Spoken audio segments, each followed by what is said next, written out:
And a very good morning to you. How you doing? It's Sunday morning, November 24th, 2019.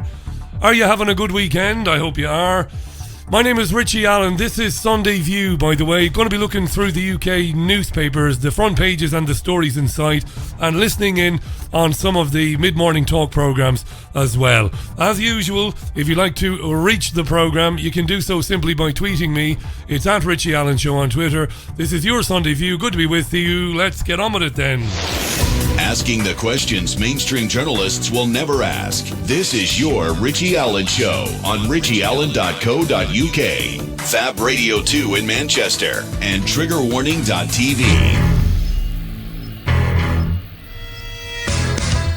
It's the Richie Allen Show, broadcasting live on richieallen.co.uk and multiple platforms around the world. And now, here's your host, Richie Allen. Yeah, I said Twitter. I hadn't even opened it, but I've opened it now. Twitter is open, so do drop me a tweet or two during the course of the next hour. It's a pretty grim morning in Salford and Greater Manchester. Pretty grim out there. It's light drizzle. Yeah, we like a bit of light drizzle. We'd better like it. We'd better like it because it's pretty much what we get. Yes. I'm in good form this morning, having a lovely weekend. I want to give a big shout out to the lads from the Sex Pistols Experience.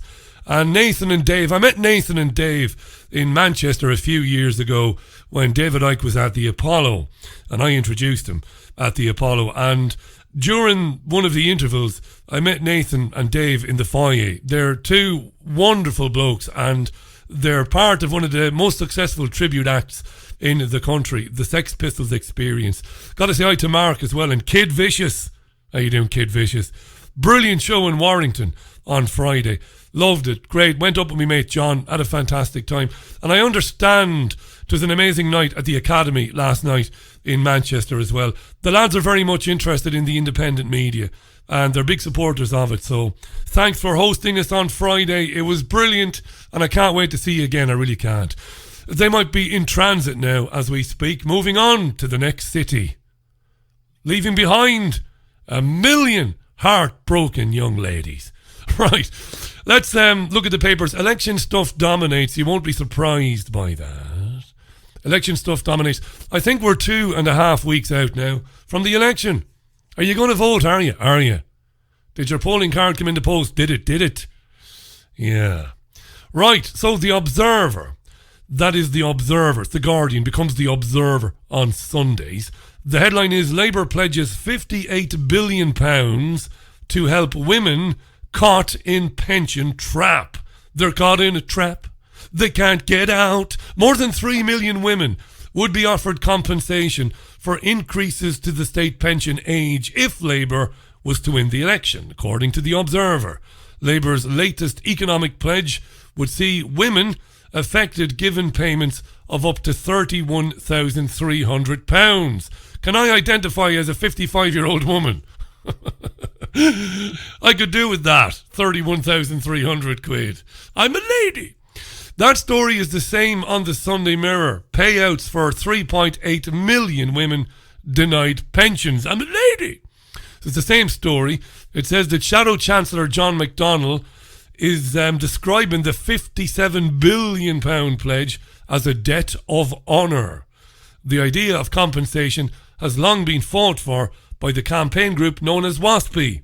And WASPI, of course, stands for Women Against Sexual Perverts. No, it doesn't. Women Against State Pension Inequality. Let's hear from John McDonnell. He was on Sophie Ridge this morning, which is a Sky News programme. And there he spoke about this particular pledge. John McDonnell. These are the 50s women who paid into their national insurance, expected to be retiring at 60, and then legislation was introduced to extend their retirement age, and they weren't properly informed. They've been to court, they've lost in the first stage of the court, they're now appealing, so I've had to prepare a scheme as though the government had actually lost. We need something that is in place to redress this injustice.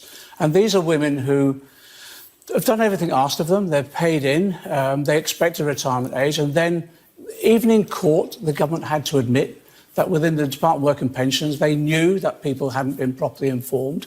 The government's defence then was that legislation doesn't have to be fair, or there's no responsibility or placed upon the government to notify people individually. That's not a good enough defence. It's expensive, this, though, isn't it? Really expensive. Well, it's expensive, but this is an entitlement. This is not a benefit. This £58 billion. Over a 5-year period as well, but this is a historic injustice. We have to address it. Some of these women have been forced into penury, and they were given no adequate notice. They were not properly informed, and it's caused real hardship. And some of these women, if we don't do it now, some of them will no longer be with us. So I think we have a sense of responsibility to address this injustice.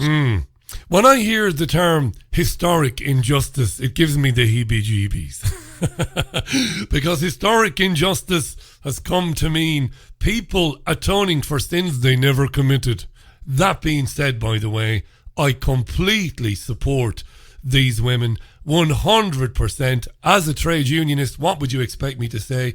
I completely agree with them. The women should be paid. End of story. Are you virtue signalling, you big baldy bollocks of a gammon, are you? No, I'm not. They were wrongly treated. It's a glaring example of genuine inequality. Pay up and pay up quick. Labour says, well, we will if we get in. There you go. Now, the big news this weekend is the John McDonnell's best matey, the Labour leader Jeremy Corbyn. Now, when Corbyn participated in a BBC Question Time leader special on Friday, was it? I think it was on Friday.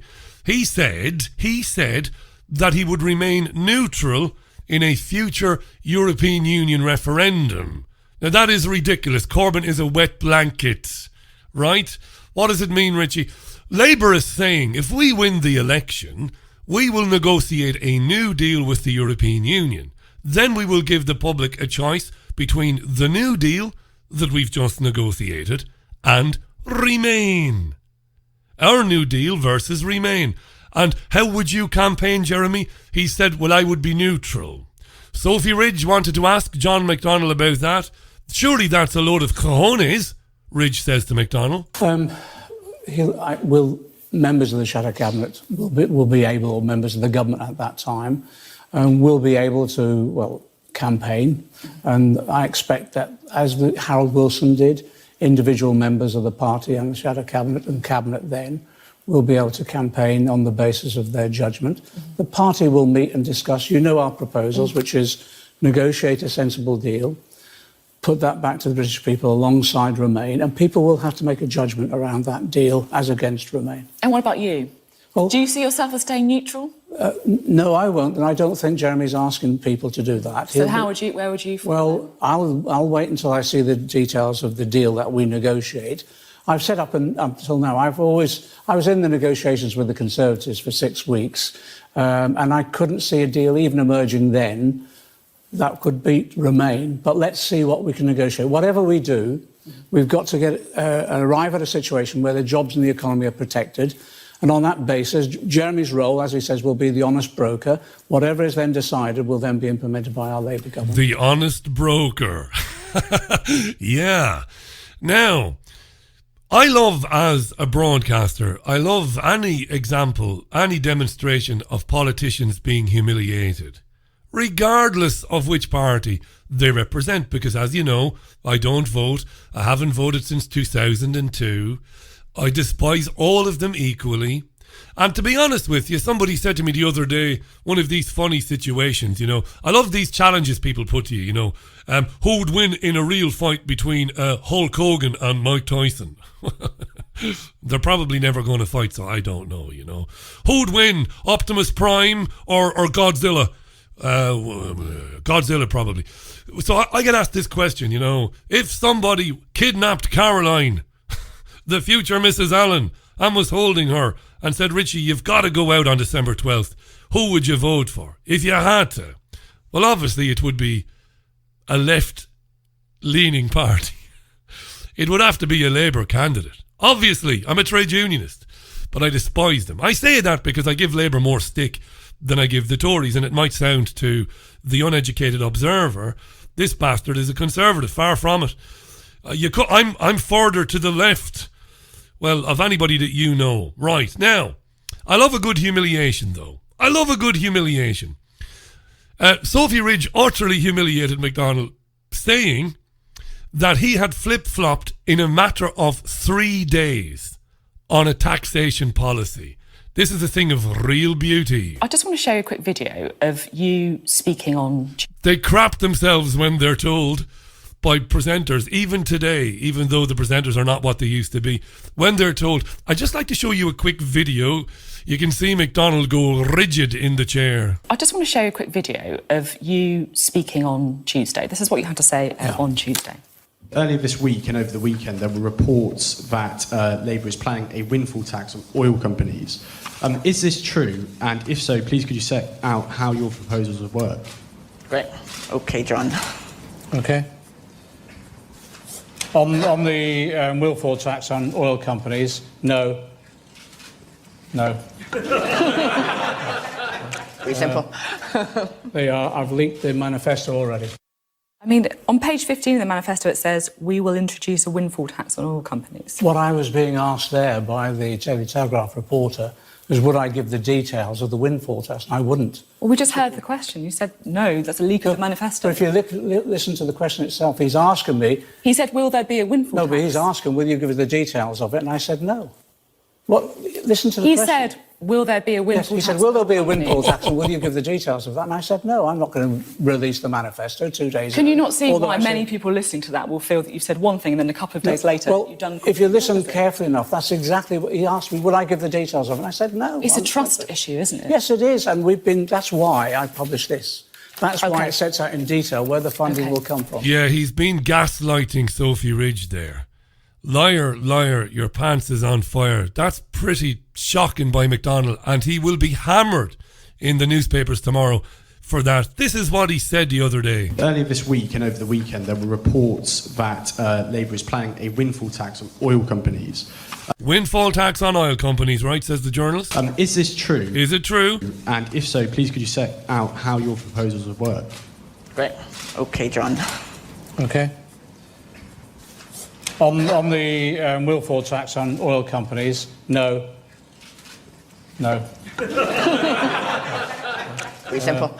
I've leaked the manifesto already. Yeah. What kind of fuckery is this? Thing is, Ridge lets him away with it. She gently probes him one more time and then lets him away with it. Instead of instructing her gallery, that's the people you don't see, the director, the producers, to play the clip again. You liar! Anyway, speaking of the election, as we are this morning, there was an extraordinary attack on Jeremy Corbyn in today's Mail on Sunday. The headline, and it's the front page now, so we're still on the front pages. The front page of the Mail on Sunday reads thus: MI6 chief, Corbyn is security danger. Now you might think we've heard this one before. Jeremy Corbyn's sympathies with revolutionaries and all of that. MI6 chief Corbyn is security danger. This is Sir, if you please, Richard Dearlove. Now he's a former boss of MI6. And writing in today's Mail on Sunday, well, he was given free rein to assassinate the character of Jeremy Corbyn. He writes, does Dearlove, I lived and worked behind the Iron Curtain. Those of us old enough to have experienced the Cold War firsthand have a duty to warn the younger generation about the dangers to our freedoms from communist regimes like East Germany and to remind our own generation about them. He goes on today in the home of parliamentary democracy. He's a liar, by the way. This is a constitutional monarchy. There is no democracy in the UK. I've explained this on many, many programmes in the past. So he writes, today in the home of parliamentary democracy, they all talk like this, don't they? We are faced with the possibility that a leader of the Labour Party who once preferred East Germany's political and economic model of government could become Prime Minister. A nightmare? The stuff of fantasy? Unfortunately not. Look at the records of 2 of Jeremy Corbyn's key advisors. And then he writes about Andrew Murray, former Communist Party member. And then he writes about Seamus Milne, who used to write for The Guardian and now is Corbyn's chief media guy, one of his big political strategists as well. He writes, does Dearlove, in the Mail on Sunday, and this is on the front page. Corbyn, Murray and Milne have at times each denigrated their own country and embraced the interests of its enemies and opponents. Yes. Their record is not in question of doing this, he says. And he says a few Labour politicians courageously spoke out about it, but it is worrying that more haven't done so. Now, this is dreadful shite by the Daily Mail. It is dreadful. Sunday Mail, the Mail on Sunday, it is dreadful. Because regardless of my problems with Jeremy Corbyn and his flip-floppery and his spinelessness, Jeremy Corbyn has never embraced or worked with the enemies of the UK. He has stood up for marginalised peoples around the world. He has stood up for democracy in other countries. He stood for the ending of acts of violence in the north of Ireland by both sides of that divide. Always wanted to bring Sinn Féin, the Republicans, to the table to negotiate with the government in Dublin and the government in London. That's not consorting with your enemies. That's saying, what the fuck? We can't keep killing one another. Let's sit down and talk about it. Shocking stuff in the Mail on Sunday. Jeremy Corbyn is no enemy of the UK. Now, the deputy editor of the Sunday Express is a guy called Michael Booker. He was on the paper round on Sky today and had this to say about that front page on the Mail on Sunday. Yeah, he had 38 years in MI6, so he knows what he's talking about and about threats to the country. But it's an interesting one for the Mail on Sunday. They've got it on the front page. We've got the day of all of the Tory manifesto trails that have come out. So the Sunday Times, Sunday Express, and the Sunday Telegraph, all Tory sort of supporting, leaning papers, all going with the manifesto. They've chosen instead to attack Jeremy Corbyn. They feel as though it's another time to do that. And let's say, as you said, they've gone to Richard Dearlove. Talking about Corbyn, they're talking about some of his advisors as well, Andrew Murray and Seamus Milne. Andrew Murray used to be a member of the British Communist Party. They say that Seamus Milne used to people who weren't big fans of this country, links to Eastern Europe and East Germany in particular, where he spent a lot of time with Richard Dearlove. And he says that these lot are all compromised by their past in this. And he says that it presents a danger to the country if he becomes Prime Minister. So it's very strong stuff. What he also worried about is if they wanted to get into the security services now, these people, or have a position of power, they'd need to be vetted. But however, if he becomes Prime Minister, none of them would get vetted. So he's throwing these things in there to make it sound as though there is this huge threat from Jeremy Corbyn. And obviously a lot of people are worried about the things where he said about various terrorist groups and things like that, what he said about socialism and things like that, moving towards communism, his support for places like Venezuela as well. So, again, all that put together, it is quite a stinging attack piece. It is a stinging attack. It is a stinging attack piece. Imagine Jeremy Corbyn, how dare he? How dare he support Venezuela? How dare he support Bolivia? Democratically elected governments. And they're dealing with CIA coups around the clock. And Corbyn supports them. What a bastard, eh? What a bastard. I'm going to give you a little exclusive now because I dug right down and did a bit of homework because I thought I'd read this before. This is disgusting by the Mail on Sunday. This is putrid by the Mail on Sunday. This is wretched by the Mail on Sunday. Why, Richie? Get to the point, I hear you say. I'll tell you why. Because Dearlove wrote a word-for-word piece saying the same things about Corbyn. Wait for it, in 2017, just before the 2017 general election. Did you hear what I just said there? Dearlove wrote exactly the same piece, word for word, in the Mail on Sunday back in 2017. That is pathetic. What kind of fuckery are you? Mail on Sunday. Disgusting. That's what masquerades as journalism in 2019. Go after Corbyn for the spineless bastard that he is. For the man who believes that the UK should be a million miles away from the European Union, but hasn't got the heart to say so. Massacre the man on the pages of, or through the pages of your newspaper for the things he has done. But don't let loose a lunatic called Richard Dearlove, who's probably killed more fucking people than you've had hot dinners. Don't let him loose on the pages of your paper to say that Corbyn is an enemy of the state, because he isn't. Anyway. Hey, listen, incidentally, the Mail on Sunday has got loads on Andrew and Jeffrey Epstein and Ghislaine Maxwell today. I won't get into it today because we probably will visit the Epstein story again in the week. But if you want to read it, it's free to read. It's dailymail.co.uk. That is dailymail.co.uk. The only problem is it's difficult to read a Daily Mail article online because there's 7,000 adverts per page. Videos and stuff popping up. It's a pain in the arse. It's even a pain in the hairy arse is what it is. But lots of stuff about Andrew. Really interesting articles this morning about Andrew in the Mail on Sunday. The Sunday Express has a picture of Boris Johnson and the headline is, "My big Christmas gift to Britain."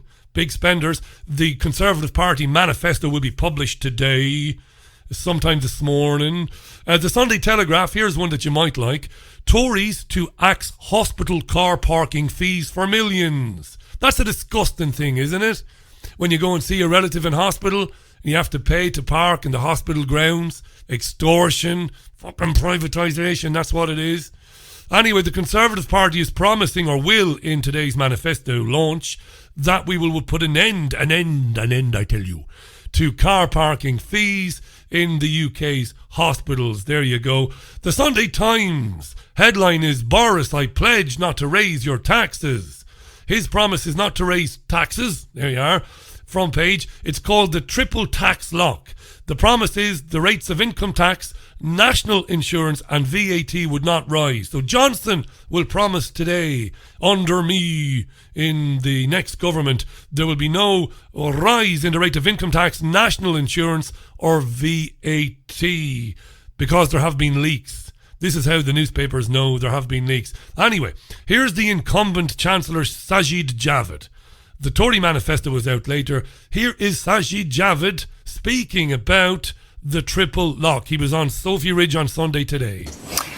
You're also promising this idea of a triple tax lock, a promise not to increase income tax, national insurance or VAT.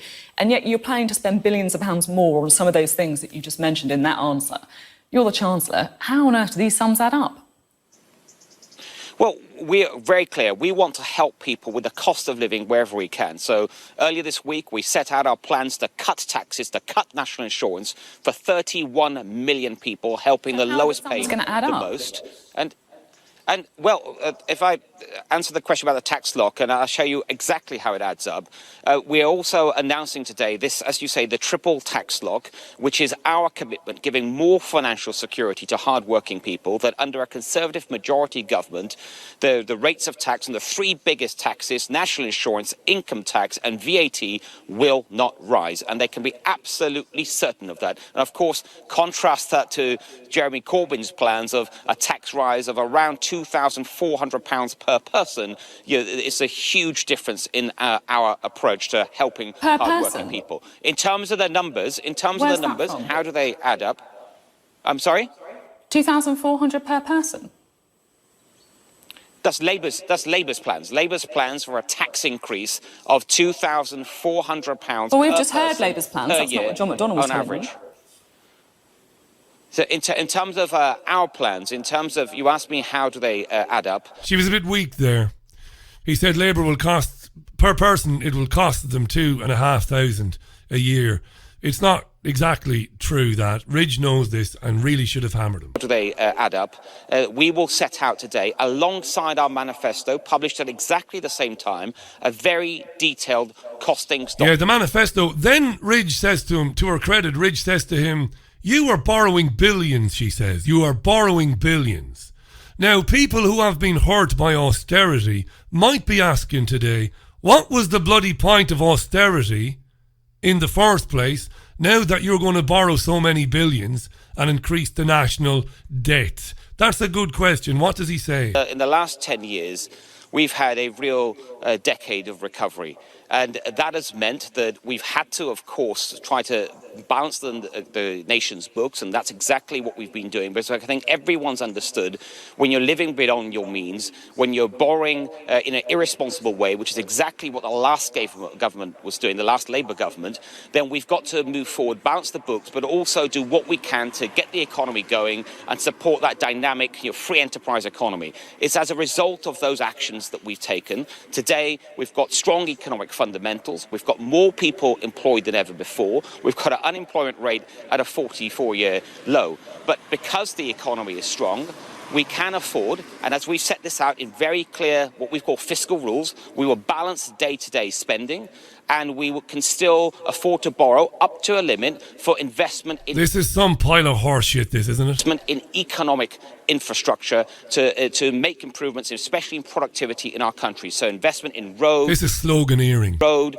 in rail, in fibre optic connections. We're announcing today, for example, a £2 billion pothole filling programme. Well... £2 billion pothole filling programme, eh?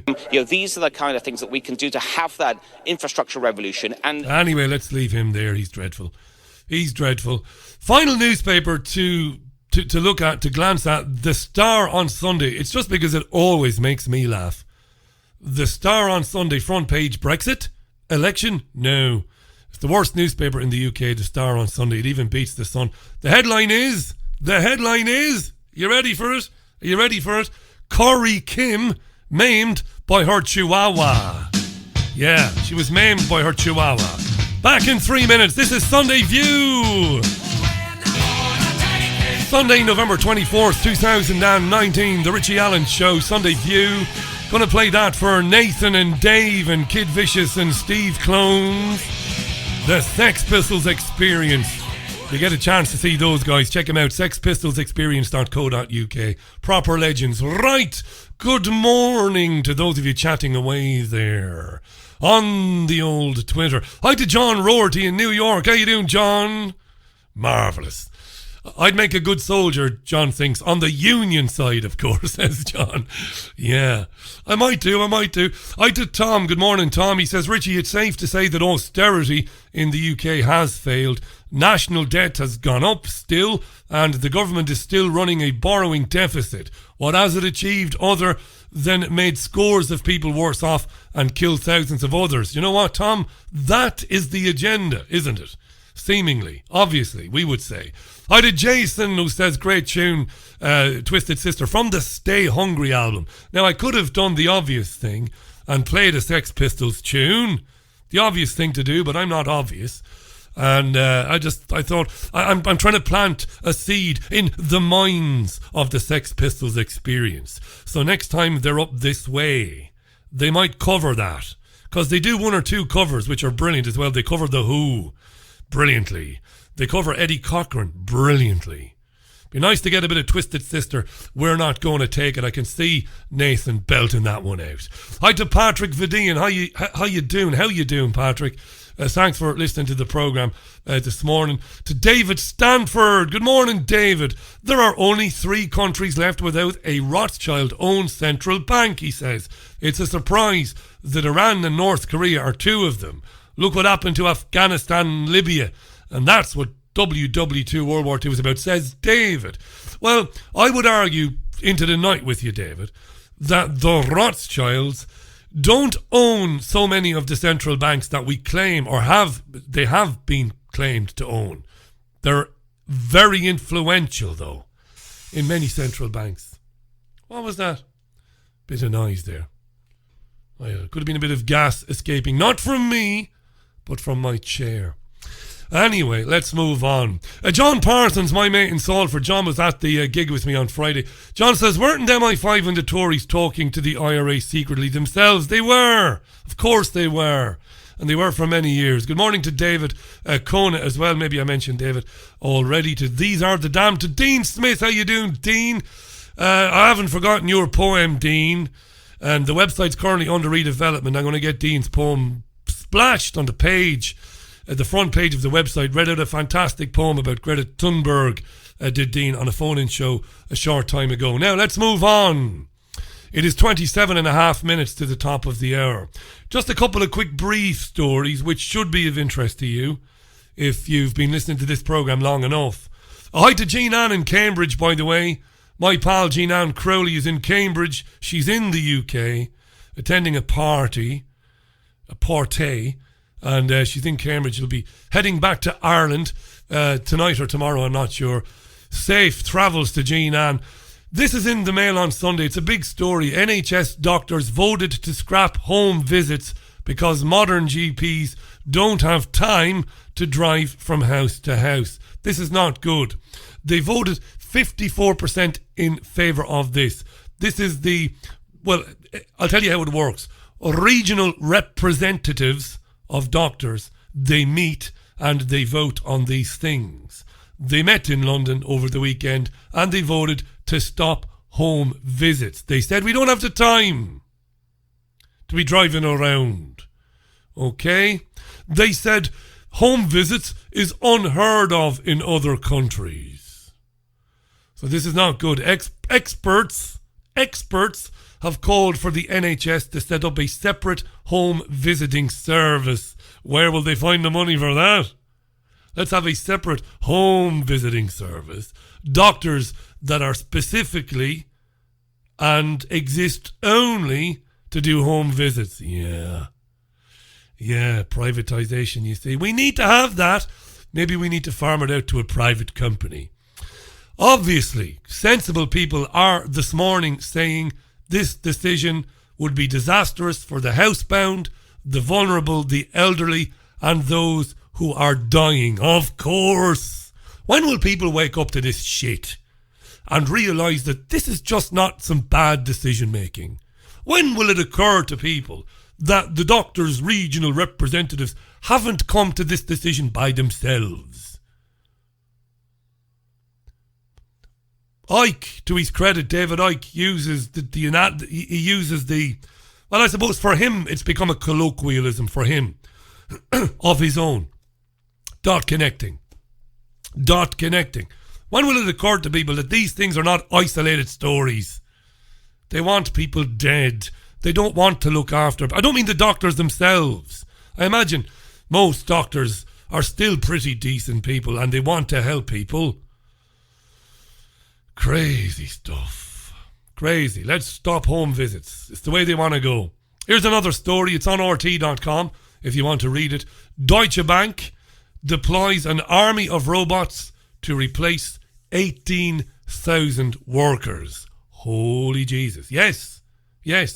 Not a joke. It's part of a radical $8.3 billion restructuring plan. We want to get rid of loads of people. They've managed already to get rid of 4,000 jobs, and they want 18,000 more cuts to staff to come by 2022. And they are using artificial intelligence to do it. What could go wrong with getting artificial intelligence? Sentient computers. Yes, folks, sentient fucking computers to manage your banking and therefore manage your life. That's what's going on. When Little Britain, Matt Lucas and David Walliams. I've always found Lucas funny. I don't find David Walliams very funny personally. I like Matt Lucas. That's because I'm a big fan of Vic and Bob. I love Matt Lucas. I think Matt Lucas is very funny. Walliams, a bit of an idiot. And of course David Walliams is as gay as Christmas, isn't he? My gaydar tells me, so it must be true. When they did that sketch about the computer says no. Alright, yeah. That was at a time when a person sitting at a counter inputted your personal details into a computer program, which was a fairly benign thing. A computer program, as it worked on the basis of probabilities. It was a mathematical algorithm. You went in and said, hey, listen, can I borrow 1,500 quid, can I? And they went, what do you want it for? And as you were giving them the answers, they were inputting it into the program, which is a benign program. And you said, I want to buy a motorbike, yeah. And where do you work and all of that? And they put it all in. How much is your income? Have you any dependents? All that stuff. And then the computer would give an answer. the computer would recommend to the broker, no, don't give that big baldy gammon a loan. He'll never pay it back. But how right they were to see that that would evolve. And in the very near future, this is why bank branches are closing in rural areas. This is why post offices are closing. Schnell! Run by the Germans. Post offices in rural areas. They want eventually to have a cashless society, and they want banks to exist only on internet. Meaning that one or two people, one or two families, will be making gazillions and gazillions through banking. But there won't be any staff anywhere. It will be sentient computers, artificial intelligence, computers that can think for themselves. And that, of course, will make it very easy, won't it, for social crediting. Imagine there won't be any human to blame that your access to your bank account has been restricted for the next 2 weeks. Who the fuck made that decision? I'll kill him. I'll kill him, I tells you. Well, you won't, because it exists in the cybersphere. This is where we're going. I know I sound like a less demented Alex Jones. I know. But it's true. This is where we're going. It's true. Deutsche Bank getting rid of 18,000 workers. Lovely. Why not? Why just give them redundancy? Why didn't you just get straight to it and just fucking shoot them? It's the Germans. Right, very quick interlude. I'll be back with you in a minute to talk a little bit about trans people. Renowned healer Mark Bayersky travels the world to find the most unique and powerful crystals for self-healing. Since the ancient times, crystals have been used as healing tools. They hold a natural healing vibration and are highly charged in positive energy. Mark teaches how to channel the universal energy and transfer it to the crystal to activate its healing power. Each crystal is used for its unique ability to target a different physical or emotional challenge. Mark Bayersky is an author, healer, speaker, and founder of the Pure Energy Healing Academy. He shares powerful messages of inspiration and healing on his daily YouTube videos, reaching millions worldwide. Mark's crystals, healing oils, and incense sticks are most sought after by other healers.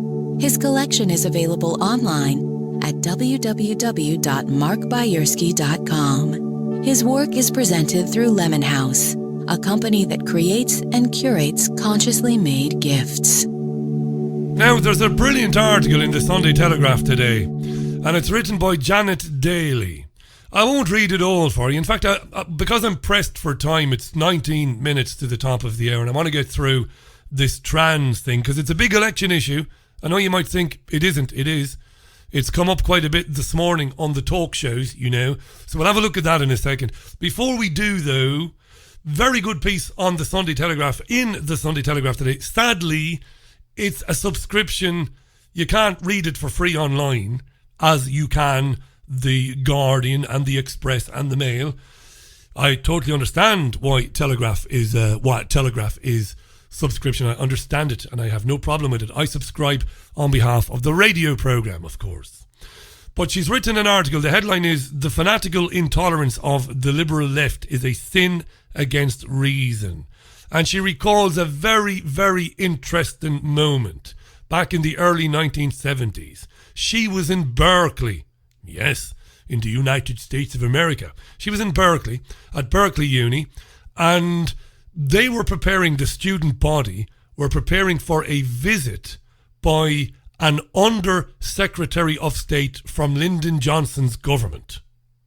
Now, the Under-Secretary of State was coming to the university to defend the military action in Vietnam, which was killing tens of thousands of people a month.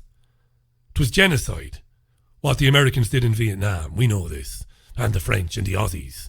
And of course we had we stuck our oar in as well, didn't we? When I say we, the Brits.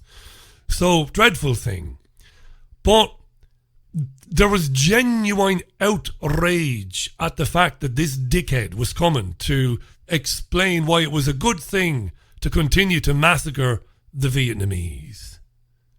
But she talks very well, she writes very well about how the arguments amongst the students evolved about this guy's presence. And ultimately the guy was allowed to speak. And the students made sure that they would attend and that they would heckle the effing bejesus out of the guy. But there was no platforming.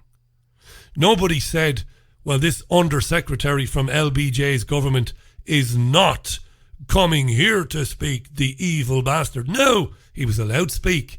And then they tore him to pieces. The students did. Wonderful. It's a really good article, right? So check it out if you get a chance. It's very, very long, detailed article. Janet Daly in the Telegraph, Sunday Telegraph today. There you go. Good stuff, Janet. Very interesting thing happened this week. Speaking of deplatforming, speaking of anti-democratic banning of people and shutting down dissent, the Tory campaign bus is travelling the country.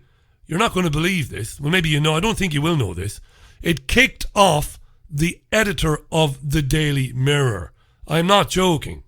They booted the editor of the Daily Mirror off the campaign bus. Maybe because the Mirror, its editorial policy is to support Jeremy Corbyn. Now, the editor herself, Alison Phillips, was on the Marr Show this morning talking about this. This might sound like a nothing story, but it's very serious. The government, or the incumbents, were able to kick a newspaper off their campaign bus, leaving the journalists of all the other newspapers, just because the editorial of the Mirror is pro-Jeremy Corbyn. Alison Phillips speaking with Andrew Marr this morning. So we weren't allowed on the Conservatives' battle bus this week. I think I was very, very angry.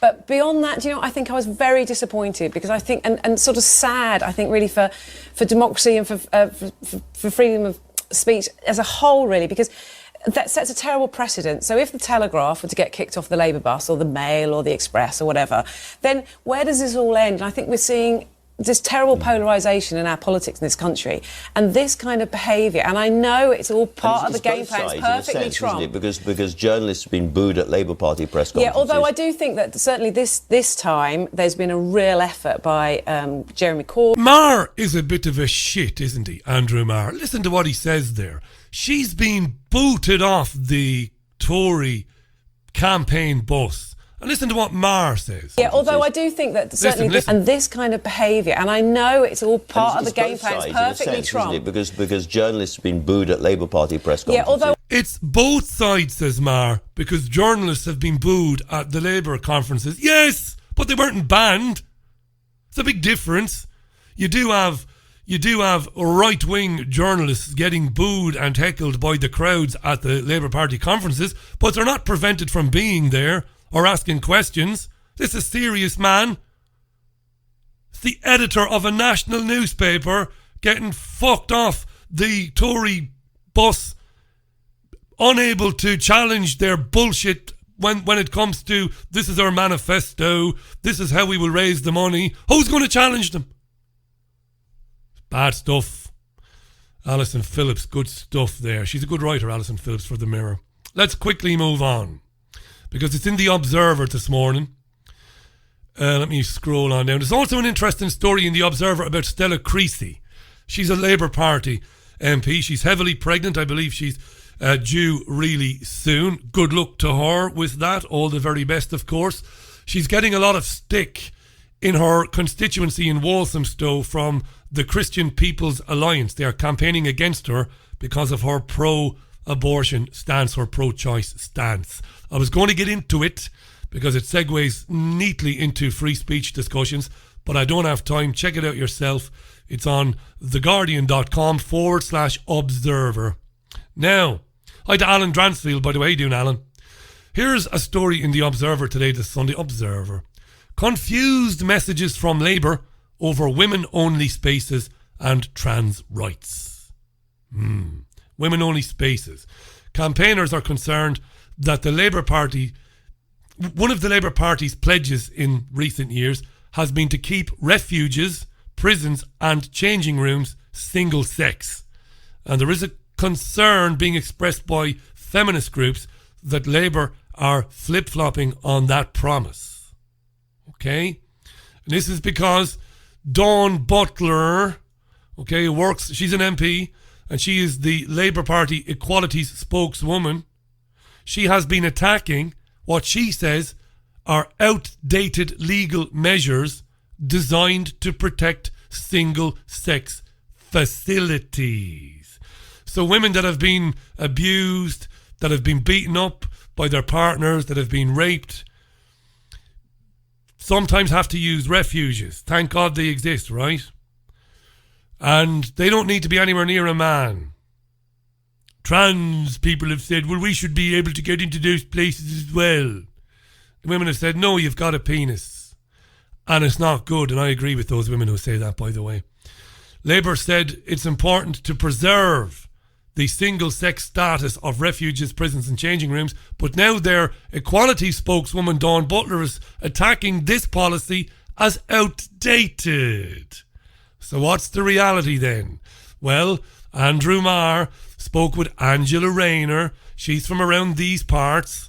Well, she's from Oldham Way, isn't she? Over there, isn't she? Ashton Way, Ashton underline. Underline. Jesus Christ, Richie.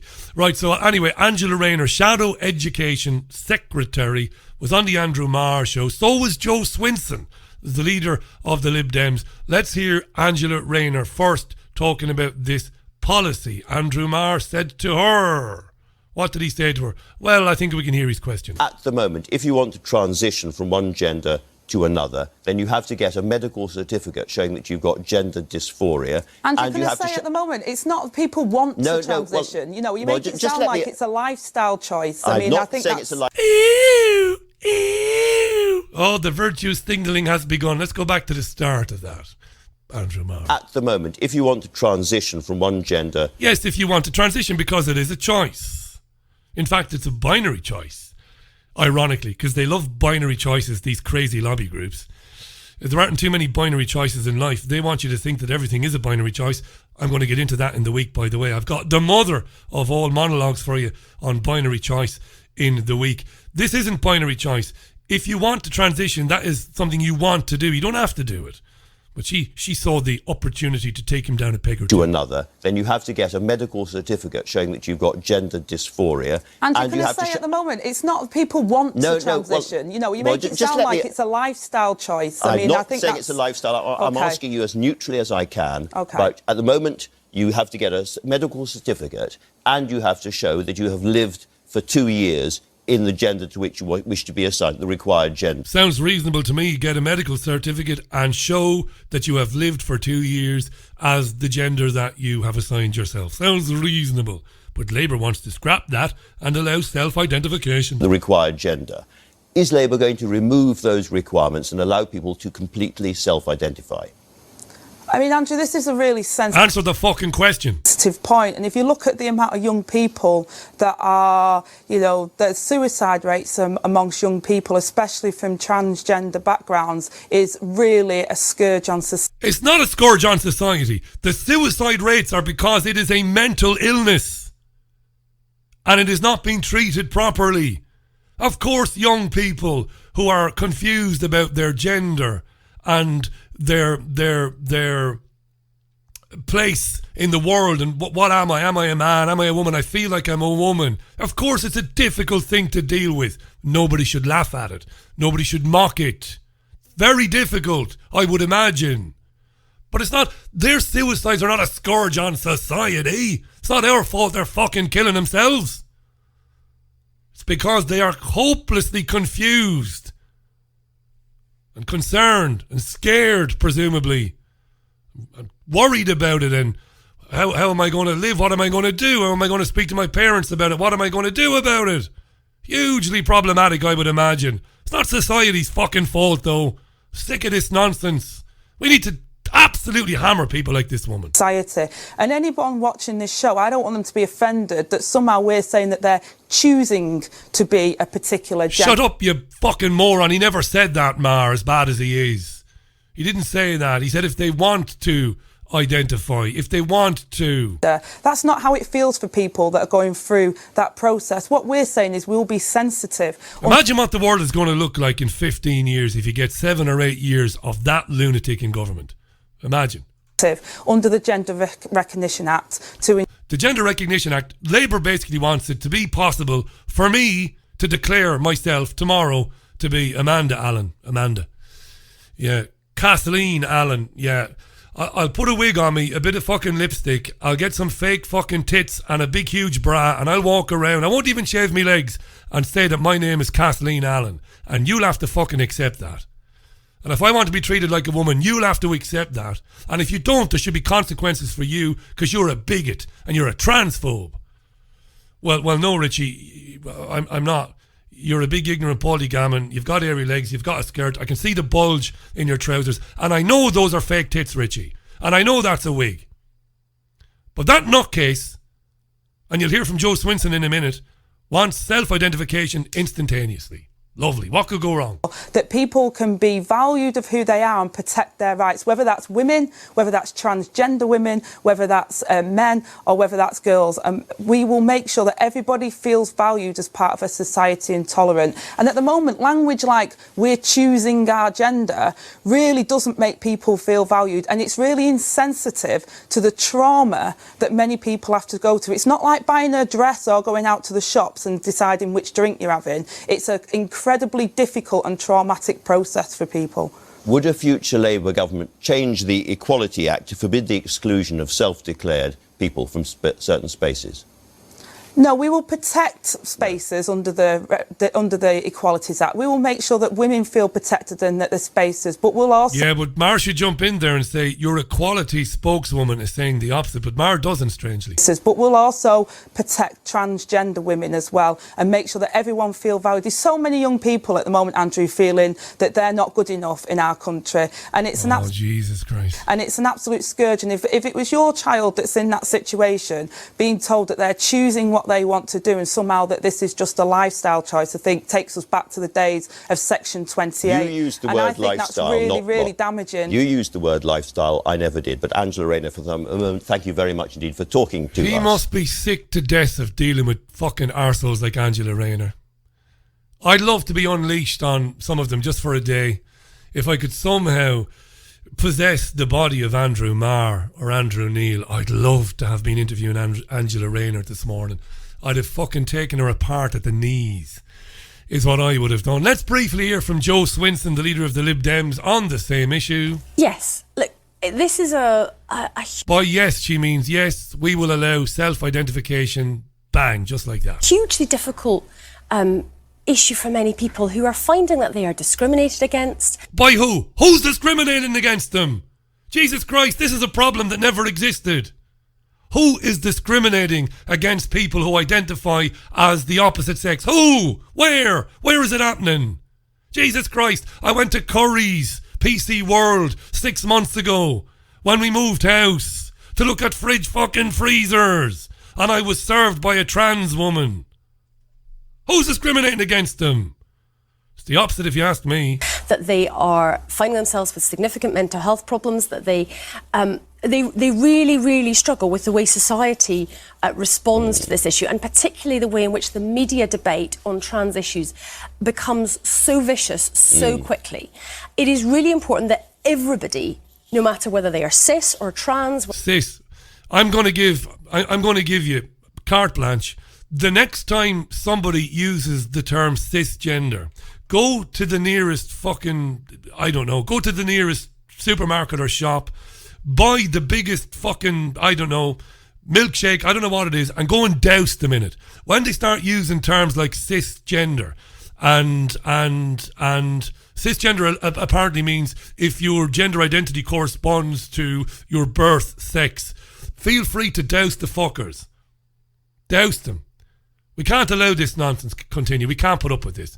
We can't sit here idly by while lunatics like this are trying to tell us that white is black and black is white. Or trans, whether they are gay or straight or bi, whether you're men or women, everybody can be themselves and live and be free to live their lives. But they fucking are. Nobody cares, love. They are. I see it every day. Listen, we're surrounded. They've got fucking everything, the gays. The gays and the lesbians and the bisexuals. They've got the nicest part of the fucking city locked down. Canal Street. How did that happen? How did we allow the gays, the fucking gays, have Canal Street? One of the nicest places in the city. You can't go down there without meeting gays and lesbians and boys and trans. I've no fucking problem with it, of course. Where's this discrimination? It's never been better to be gay or lesbian or fucking bisexual or trisexual or unicorn or whatever the fuck you are. It's never been better. Because they're falling over backwards, the establishment and society, to make sure that you're okay and that you have a job and that you're on fucking telly. Huh? What's going on? Jesus Christ, this is Frank Grimes, isn't it? What is happening? What is happening? Without discrimination. And at the moment, the hurdles that are there are, I do not believe that they are justified. They are justified. You need to go to a doctor. You need to speak to the doctor. You need to get your fucking head examined. And then you need to live in that gender for 2 years. It's common. It's sensible. It's worked for years. Why change it now? They're not a sensible way forward. Other countries have... She's a fucking nutcase. Look, that's it. That's the end of Sunday View. I can't talk about this stuff without losing it, to be honest. I can't moderately discuss this stuff anymore because it seems to get worse on a daily basis. And there is no barrier to it. Nobody's standing up to it. And those who do stand up to it, well, they're banned, they're deplatformed, or they lose their jobs. That was Sunday View. I'll see you tomorrow morning at 9:30 for the radio, no, not for the radio, for the newspaper review thingy on YouTube. And I'm back tomorrow at 5 with the Richie Allen radio show. Enjoy the rest of your Sunday. I'll be spending it indoors. The weather is miserable. And I'll speak to you tomorrow. Look after yourselves and one another. Going out with Bruce singing Pete Seeger.